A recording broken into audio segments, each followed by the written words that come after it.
Today's case starts simple but unravels into one of the funniest sovereign citizen implosions I've seen in a long time. The defendant walks in convinced he's discovered a secret legal cheat code, and the judge is seconds away from proving just how wrong he is. By the end of this hearing, every excuse, every buzzword, and every handwritten magic phrase gets torn apart in real time. Buckle in, because this one turns chaotic fast. We are on the record calling 21170-598. Midland Credit Management versus Kevin Hurst. Date and time for pretrial. Your appearances. Good morning, Your Honor. May it please the court, Suzanne Strickarts, P44018, on behalf of the plaintiff. And your name, sir? Kevin Hurst. Okay, where are we on this trial, people? Your Honor, we had a pretrial. You opened up a written discovery. We did send discovery out. We did receive it back, apparently unopened, indicating there was a written on the envelope itself. It had written, I'm reading here, "I do not accept your offer to contract, all rights reserved, UCC 1-308, signed," and then it was a return to sender, Judge. All right, Mr. Hurst. We attempted to do discovery anyway. So. Mr. Hurst, did you refuse to accept the mail? Did I refuse to accept the mail? Yes. Sir, you can't do that. I can refuse to accept any mail that comes to me. Only a sovereign citizen can look at legally required documents and decide the envelope itself is optional. He acts like discovery is a subscription service he gets to cancel. But court deadlines don't pause just because someone scribbles "return to sender" like it's a spell from Harry Potter. This moment right here is where his entire case quietly collapses, and he doesn't even realize it. This is what we're going to do. One of the things she sent you were requests for admissions. If you do not provide proper answers to those requests for admissions, they are deemed to be conclusively admitted. Do you understand that, sir? Objection, Your Honor. Do you understand what I have said? No, I don't. All right, here it is. I opened written discovery in this matter. You have a right to whatever legal position you want, but you do not have your own set of court rules.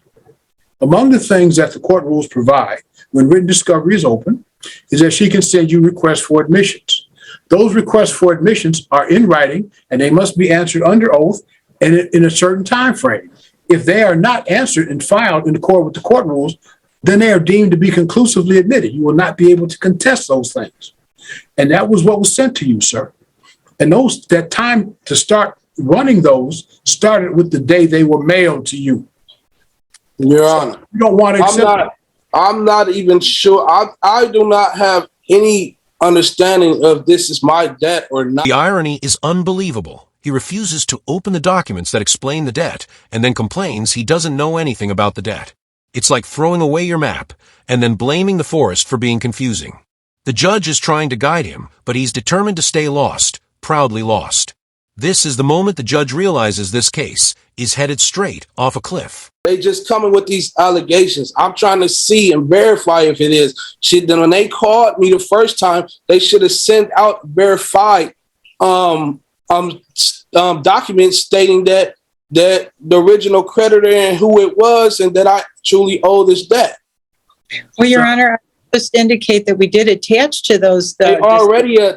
Excuse me, Mr. Hurst. Excuse me, I wasn't finished. Excuse me. I wasn't finished. I'm going to mute you, Mr. Hurst. I'm not going to have this. Your Honor, she cut I'm me not going off. to have this. Talking. This is not a clown show. Oh, my goodness. One at a time. I can't finish my You statement. will speak one. Don't interrupt me again, Mr. Hurst. Go ahead, sir. Why, thank you. You will speak one at a time. You will not interrupt each other. You will not interrupt me.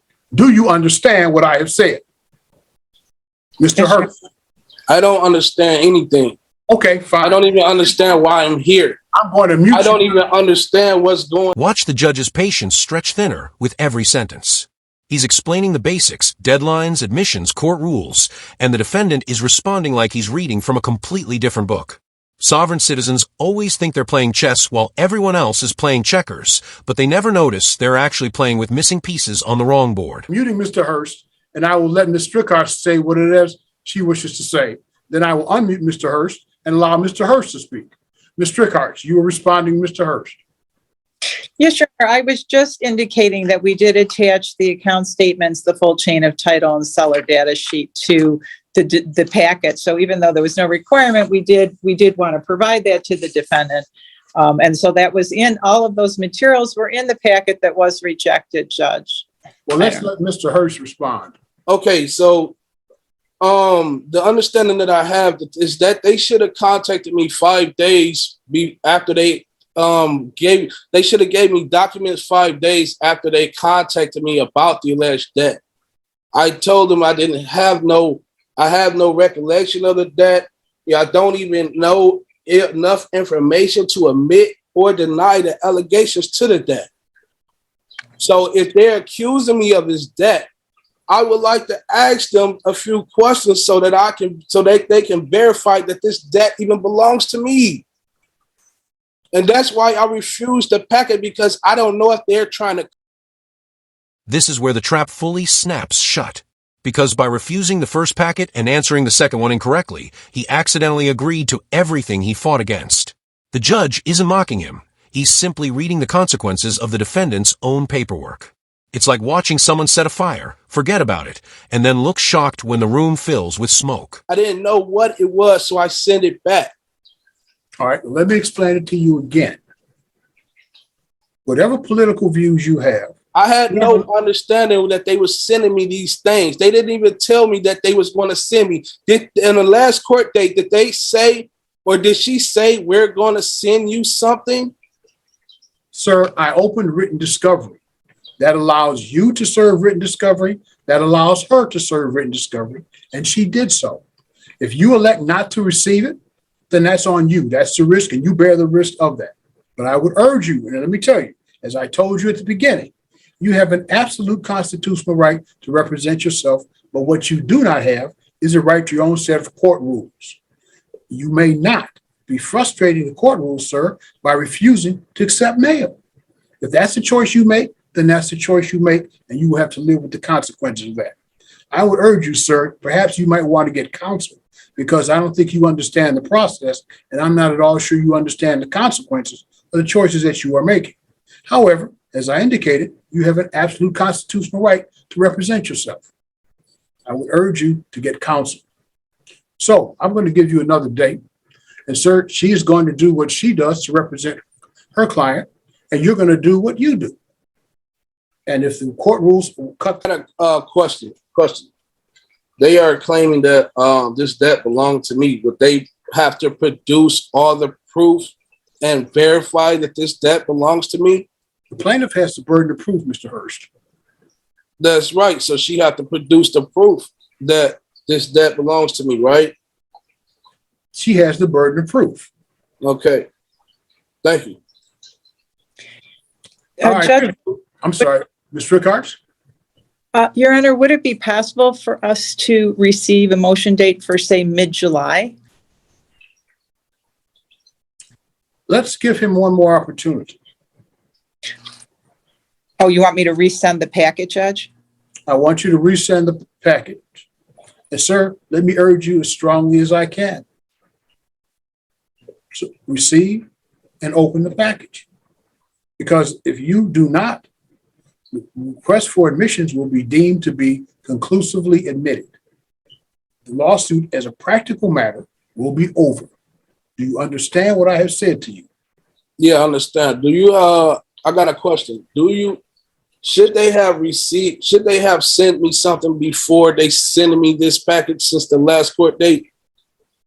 Sir, to verify that? Sir, they're not required. If you think you need some information, you have the right to seek discovery too. But you can't tell them how to litigate their case. Okay, so she's going to send me a packet, and I'm going to send her back a packet as well, right? No, you're going to do what you choose to do. She's going to send you again those requests for admissions. Well, you said the don't interrupt me again. We had this conversation before, didn't we? Sorry. We had this conversation before. Go ahead. As a courtesy to you, she's going to send you the request for admissions one more time. You will either accept the package or you will not. You will answer and serve the request for admissions in accord with the Michigan court rules, or you will not. And then if you do not, then those things will be deemed to be conclusively admitted. If you choose to send written request for discovery, you have a right to do that too. You can send written interrogatories, request for production of documents, and request for admissions. Same as. At this point, the outcome is inevitable. No affidavit, no evidence, no legal defense, and a stack of self-inflicted admissions. The judge didn't even have to raise his voice. The law handled the entire case on its own. The smoothness of this ruling is almost cinematic, quiet, decisive, and completely avoidable if the defendant had simply opened his mail. All right, we are on the record. This is 21-170-598. Midland Credit Management versus Kevin Hurst. Date and time for pretrial. Your appearance. Good morning, Your Honor. May it please the court, Suzanne Strickhartz, P44018, on behalf of the plaintiff. And what is your name, sir? Kevin Hurst. Okay. All right. I do hereby reserve all of my rights, waiving none, not to be compelled to perform under any contract or commercial agreement that I did not interlead, knowingly, voluntarily, or intentionally. I do not accept the liability of any compelled benefit or unrevealed contract or commercial agreement without prejudice. You're going to wipe up all those crayons you just spit everywhere? Is there anything else you want to say, Mr. Hurst? That's it. All right. All right. Where are we on this file? Judge, discovery's been completed. Motion for summary has been filed. We are looking for the court to assign a date. Okay. Let's get you guys a date. Mr. Hurst, do you have the motion for summary disposition filed on behalf of the plaintiff?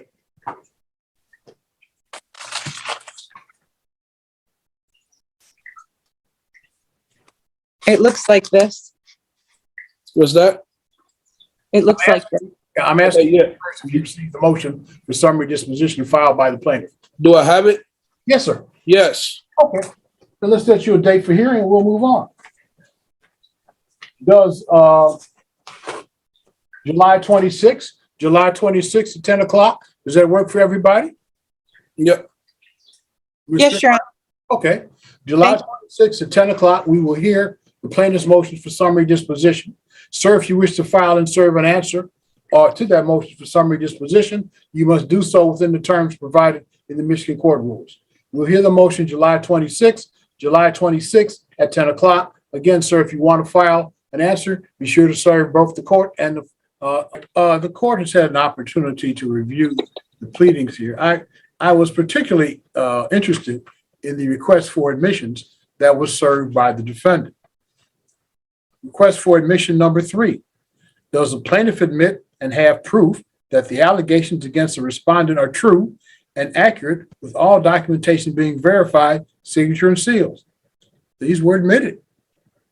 Does number 4, does plaintiff admit and or have proof that the statute of limitations has not expired to collect on his alleged debt? Plaintiff admitted that. Does the plaintiff admit number 6 and have proof that the respondent had a meeting of the minds with Credit One Bank pursuant to the contract agreement in respect to full disclosure, and that said contract contains no elements of fraud by Credit One Bank? The plaintiff admits that. In number 7, does the plaintiff admit and have proof that Midland Credit Management purchased this contract from the original creditor and is now the new owner of the alleged contract and of the said debt that is owed? Plaintiff admitted that. So what we have is we have an admissions by our defendant of the validity of the contract, admission by a defendant that Midland creditor is a proper party plaintiff. And then we have in our request for admission number 8, does plaintiff admit and have proof that Credit One Bank did loan their credit to respondent and that the respondent is only obligated to pay back in money to Midland Credit Management? Plaintiff admitted that too. I also note for the record that having reviewed the brief answer to plaintiff's motion for summary disposition, first of all, contrary to the court rule, is not supported by an affidavit. 2.116 G4 says that when a motion for summary disposition under C10 has been filed and served, the opposing party here would be the defendant, may not rely upon his pleadings, but must, by affidavit or as otherwise provided in this rule, demonstrate the existence of genuine issue of material fact. Again, I note for the record, no affidavit was submitted here. I think it's fair to say that the pleading filed by the defendant is somewhat obtuse. I quote, for example, from the third page, the agreed upon proof of claim does not serve in place of the original account, for it is a conditional acceptance and not the foundation of an action, and does not become an original demand and amount to an express promise to pay the actual sum stated. In his first paragraph, the plaintiff, and I'm quoting again, plaintiff claims that the living soul utilizes an address in his answer, when in fact the address that is used there indicates that the living soul does not live at this address, but is receiving mail there. So the defendant has failed to appear. He has failed to support his brief answer to plaintiff's motion for summary disposition by affidavit as required by the court rule. The court has had an opportunity to review the pleadings filed on behalf of the plaintiff in this matter, and I'm satisfied. There's no genuine issue of material fact in this matter. Summary disposition is granted in favor of the plaintiff. If you'd be kind enough to send me your judgment under the 7-day rule, I'd appreciate it. And that right there is the sovereign citizen downfall in its purest form. Overconfidence, zero preparation, and a judge who calmly watches the entire structure collapse under basic procedure. If you enjoyed this courtroom roller coaster, hit that like button, drop your thoughts in the comments, and make sure you subscribe for more breakdowns just like this one.